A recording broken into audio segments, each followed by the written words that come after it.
Howdy, welcome back to Wobble Enjoy Sports. If you're new around here, hope I can get you to consider to like the content and subscribe to the channel. But if you're a regular around these here parts, thank you very much for the continuous support.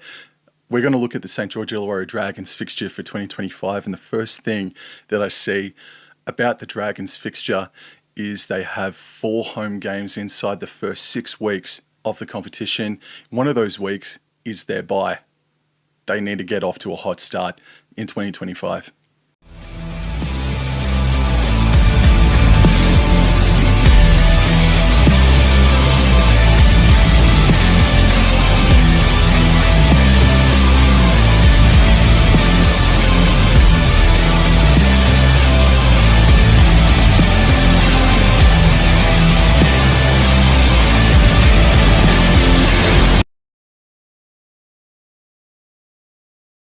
The pre-season for the Dragons sees them take on the Roosters in week 1, the Charity Shield game against South Sydney in week number 2. Now let's look into the first part of 2025 for the Dragons from round 1 through till round number 5. And round number 1 sees them take on the Bulldogs Saturday twilight footy out at Cogra. Round number 2, they take on the South Sydney Rabbitohs down at Wollongong. That is another Saturday afternoon affair, and I think you're going to see and hear me talk about Saturday a lot for the Dragons because they have been allocated Saturday big time in 2025. Also, this game against the South Sydney Rabbitohs down at Wollongong will be the first opportunity Damien Cook has to take on his old club for the first time ever. So that's going to have a lot of media attention in the week leading up to. They have their first bye in round number 3, and then they're back in action in round number 4 against the Melbourne Storm out at Cogra. Round number 5, this is going to have just as much, if not more, media attention. Clint Gutherson plays up against his old club at his old venue, Parramatta Eels at CommBank Stadium for Saturday afternoon footy. In terms of home venues, home allocation, they couldn't have asked for a better start, the St. George Illawarra Dragons. 3 home games inside the first 5 weeks, and they also have a bye as well in there as well. They don't leave home, their home surrounds for the first month of the competition. In terms of strength of opposition, however, that's a pretty intense start for the St. George Illawarra Dragons. Bulldogs, South, Storm and Parramatta. I know you look at Parramatta right now, or a lot of people do right now, and say, but they're going to be terribly, terribly unpredictable, and they are always a different beast whenever they are at home, the Parramatta Eels. So it's a bit of a yin-yang situation for the Dragons to start the year. They got some huge high-profile games against the South Sydney Rabbitohs and the Parramatta Eels, and of course round 1. But Clint Gutherson up against Eels, Damien Cook up against South Sydney in the first 5 weeks of the comp. It's a pretty intense start in terms of opposition, but in terms of home allocation, where it's all being taken place, there's not a whole lot of travel for them to do, and I don't think they could have asked for a better start. So now the onus is on them to capitalise, and they need to start the year at least 2-2 after the first 5 weeks of the competition. Part number 2 for the Dragons sees them on the road 3 weeks in a row and 2 home games inside a 5-week stretch. But it does start with one of their home games against the Gold Coast Titans for Friday night footy down at Wollongong in round number 6. Then 3 weeks in a row, they're on the road. They take on Manly Thursday night footy. They take on the Roosters for Anzac Day, which is Friday afternoon. Then round number 9, they're up at Suncorp Stadium. They are the away side. They take on the West Tigers for Saturday night footy. They then take on the New Zealand Warriors back on home soil in round number 10 for Saturday twilight. I think that they can nab some wins here for sure. It's just that 3-week stretch, they absolutely need to get at least one of them. You don't want to go through that stretch 0-3. And I think they can at least get the one. I think they're very capable of getting 2. That Anzac Day game is always a toss of the coin job. I know it didn't go their way last year, but 9 times out of 10, it's a fantastic event, the Roosters and Dragons on Anzac Day. So I think this could be a pretty fruitful period for the Dragons if they start hot and if their heads are still screwed on tight. Part number 3 for the St. George Illawarra Dragons begins with arguably their biggest, most anticipated, high-profile clash of 2025. And I know I mentioned Anzac Day just a moment ago, but they're taking on the Brisbane Broncos up at Suncorp Stadium in round number 11, Sunday, 2 o'clock. It's the first opportunity that Ben Hunt and the Dragons get this year. It's the only opportunity they get to smash each other in 2025. So that is going to have a hell of a lot of attention in the lead up to. They then have their second bye for 2025. That comes in the split round. Round number 13, they have a game against the Newcastle Knights for Friday night footy out at Cogra. This is a few days after the Game 1 Queensland State of Origin match, so I don't know about Origin representation for either side in this game. Round number 14, it will be a full strength affair against the Dolphins up at Suncorp.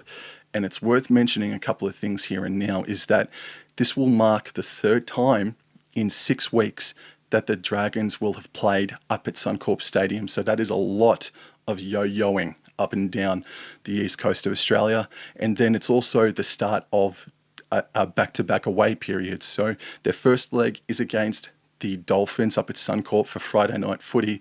And then 1 week later, they take on the Cronulla Sutherland Sharks for Thursday night footy at Shark Park, but this game falls on a split round weekend, so this will be an Origin affected contest. So that's part number 3 for the Dragons, and it's only got 1 home game for them, a bye, but three away games in there as well, with the big blockbuster against the Brisbane Broncos in round number 11. Part number 4 for the Dragons begins with their third and final bye for 2025. They return to action against the Parramatta Eels on Saturday twilight footy down at Wollongong. They then are away for the Raiders down in Canberra for Saturday twilight footy, and this is a game that will be Origin affected because it takes place during a split round. Then in round 19, they host the Sydney Roosters out at Cogra, and this is a few days after Game 3 of State of Origin in Sydney. So Origin representation, don't know. Now that concludes part number 4 for them, and they have 2 home games, a bye and an away game. But besides 1 contest, both of their games here are going to be Origin affected. So that's going to make it really hairy for the Dragons in part number 4. If the Red V are still in calculations for the finals, what does their run to the finals look like? A lot of back-to-back scenarios, and let's start with it. So round number 20 is the start of back-to-back away games, and the first leg is against the Bulldogs, Saturday twilight footy. Their second leg, it's the return of Valentine Holmes to Townsville. They are up in North Queensland to take on the Cowboys for Friday night footy. That is the 6 o'clock Friday night fixture. That is going to be pretty massive to see Holmes return to Townsville to take on his old team. After battling the Cowboys up north, they have back-to-back home games, starting with a Saturday twilight affair against the Raiders down at Wollongong. 1 week later, they play Saturday 3 p.m. against the Cronulla Sutherland Sharks at Cogra. They're then on the road back-to-back weeks. After the game against the Sharks, in round number 24, they take on the Warriors in Auckland.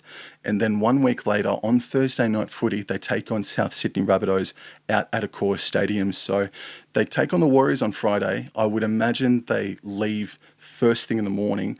And then they got to get themselves ready for South Sydney on Thursday. So a little bit of a short turnaround there for the Dragons.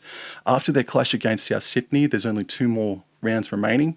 Both of them for the Dragons are at home, starting with a home game Saturday twilight against the Manly Sea Eagles, and the final round of the regular season sees them down in Wollongong to take on Penrith. That could be very advantageous for the Dragons, because if the Panthers are in a strong position where they can rest players, they probably will, they probably should, and if the Dragons need 2 points, they might get very, very lucky by taking on the Panthers here at half strength if teams are in that sort of scenario come round number 27. Overall, what do I think about the Dragons fixture? I don't think it's the easiest. I don't think it's the hardest, though. For sure, there are no easy draws in the NRL. But in terms of strength of opposition, they take on the Bulldogs, Eels, Sharks, Manly, just to name a few. And those teams, they're going to be tricky in 2025. A few of them were a part of the top 8 last season.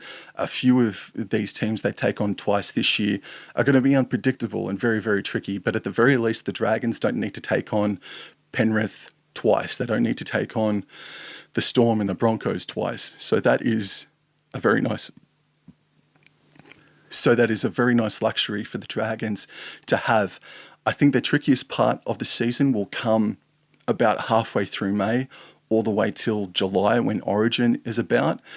But then again, it may not affect them all that much because, with all due respect, besides Jaden Sewer and Valentine Holmes, there's not going to be a Ben Hunt for them that is going to be missing out due to Origin representation. So maybe they won't be affected by Origin all that much this season. But I think their most critical part, and I'm sorry to repeat myself so much here, I think their most critical part for 2025 is that they at least need to start 2-2 to start the season. That first 5 weeks is going to be huge for the Dragons. Ladies and gents, I hope you enjoyed that episode. Thank you very much for your continued support. I'll see you in the next episode. Thank you. Take care. Adios. #RidenHigh 2025.